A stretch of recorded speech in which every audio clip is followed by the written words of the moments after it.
Help is directed by and adapted by Tate Taylor, but it's based upon a best-selling novel, and what it's about is a girl named Eugenia.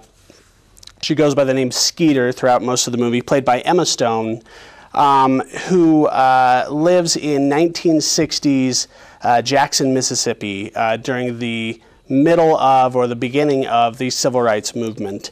And because she was raised by the Help, the African-American maids of the community, she has a more liberal, progressive view of civil rights than pretty much any of her friends and family.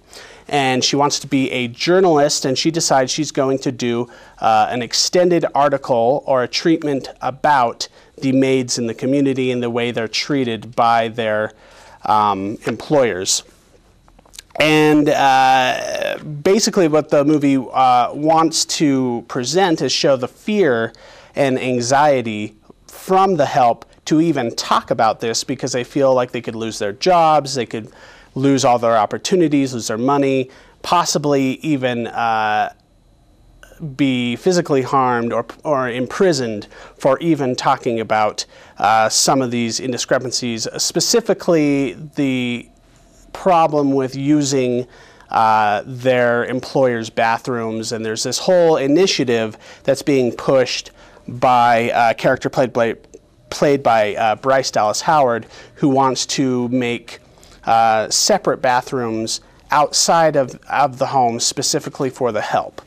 The main maid that decides to speak up is played by Viola Davis, and then she later gets another friend played by Octavia Spencer to kind of open up to Emma Stone's character and kind of create interest in telling this story. And by the end of the movie, they end up not only writing an article about it, but an entire book that becomes kind of a sensation in the town.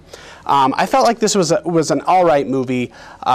We've seen a lot of this type of stuff before. We've covered a lot of ground on race relations and the civil rights movement, specifically the Southern civil rights movement. So there's nothing here you've never seen before. And I feel like if you've ever seen Ghosts of Mississippi or Mississippi Burning or a lot of these kinds of movies, then you've probably seen it, and you've probably seen it better. This is much more lighter fare, and I feel like the subject matter, though as heavy as it should be, kind of has this very friendly, warm movie gloss kind of covering everything up. So it's not real racism, it's movie racism. And the situations and the characters are a little overmannered, and at times can be slightly caricature-ish. But I feel like, generally speaking, the performances all around are pretty good. The set design and the look of the movie, though a little on the cliche side, it looks pretty nice, and there's nothing about this movie that doesn't work per se. It's just that you've probably seen it done better before. So I give The Help a solid B.